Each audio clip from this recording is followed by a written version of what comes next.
Olá, você seja bem-vindo a essa série, o cientista espiritual André Luiz.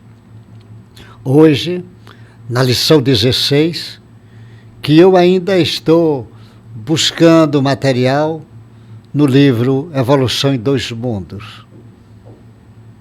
Mas eu já disse que vou trabalhar todos os livros do André Luiz, a parte científica de todos os livros. Então, nessa lição, ele vai falar sobre o corpo espiritual. Ele diz: do ponto de vista da constituição e função em que se caracteriza na esfera imediata ao trabalho do homem após a morte, é o corpo espiritual, veículo físico por excelência, com sua estrutura eletromagnética, algo modificado no que tange aos fenômenos genésicos e nutritivos, de acordo, porém, com a inquisições da mente que o maneja. Todas as alterações que apresenta depois do estágio berço-túmulo, verifica-se na base da conduta espiritual da criatura que se despede do arcabouço terrestre para continuar a jornada evolutiva nos domínios da experiência. Claro está, portanto, que é ele santuário vivo em que a consciência imortal prossegue em sua manifestação incessante além do sepulcro, formação sutil, urdida em recursos dinâmicos, extremamente porosa e plástica, em cuja tessitura as células noutra faixa vibratória, em face do sistema de permuta visceralmente renovada, se distribui mais ou menos a feição de partículas colóides com a respectiva carga elétrica, comportando-se no espaço segundo a sua condição específica, apresentando estados morfológicos conforme o campo mental a que se ajusta. Ele está dizendo que quando o homem faz a sua passagem, como ele diz, do berço ao túmulo, ele nasceu, viveu aqui e depois ele vai desencarnar. Ele diz que quando isto acontece, ele vai apresentar um corpo muito parecido com esse nosso. Ao contrário, o nosso era aquele um pouco parecido com ele, porque um corpo que tem células, que tem as frequências vibratórias, talvez já noutra dimensão, que não é essa nossa da terceira dimensão, mas ele vai apresentar uma morfologia, na maioria das vezes muito parecida com a que estamos aqui, mas é diferente. E essa morfologia, esse formato, vai depender muito da estrutura mental desse indivíduo. Ou seja, de acordo com esse indivíduo, esse corpo espiritual, ele terá até mesmo, será um veículo bom para a consciência, agora no mundo espiritual, se manifestar.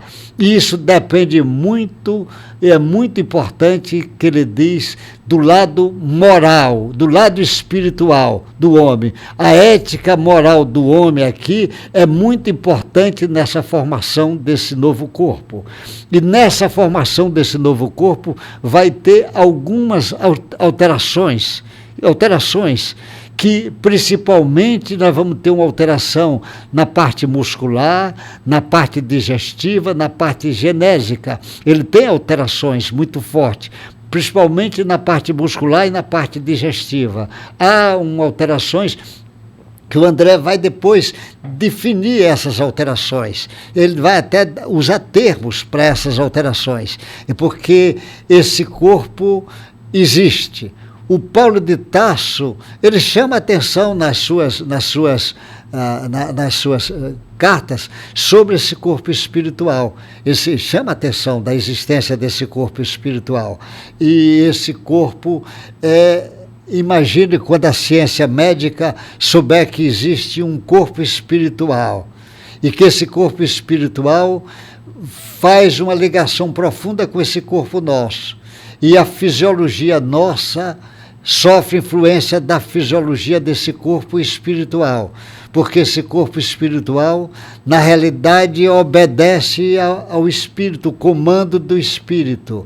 Então, quando ele souber que esse corpo espiritual tem uma morfologia, tem uma forma, tem anatomia, esse corpo espiritual tem uma fisiologia, esse corpo espiritual também tem uma embriologia.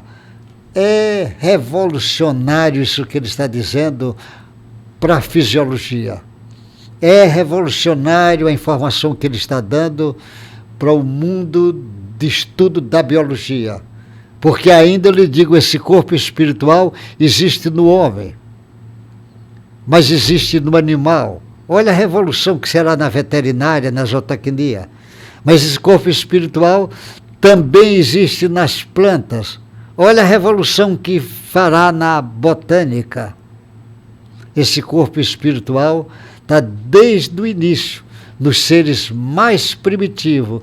Ele vai se formando com os milênios, com os trabalhos de repetições, porque o automatismo é uma marca muito forte que o espírito vai imprimindo. Primeiro para a formação desse corpo espiritual, para a formação dos corpos físicos, depois ele vai trabalhando também para a consciência, chegar aqui até nós, que nisso a gente chama de inconsciente e vira consciente. Vai repetindo essa consciência, e o homem agora entrou no estágio que ele já precisa repetir as virtudes divinas, para ele dar um grande salto, porque as virtudes divinas praticadas por esse homem, que foi virtude ensinada por Jesus, que vai fazer com que seu corpo espiritual seja cada vez mais sutil, seja cada vez mais luminoso. Por isso que os espíritos dizem, é um espírito de muita luz, seja mais luminoso, porque na realidade a frase é, fez-se a luz. Meu amigo, é revolucionária essa informação que o André Luiz está trazendo para o mundo científico. Deus lhe guarde, meu irmão. Até o próximo encontro. Um abraço bem forte para você e desejo para sua família, para seus amigos encarnados e desencarnados, muita paz. Que a paz de Jesus fique com você, meu irmão, minha irmã.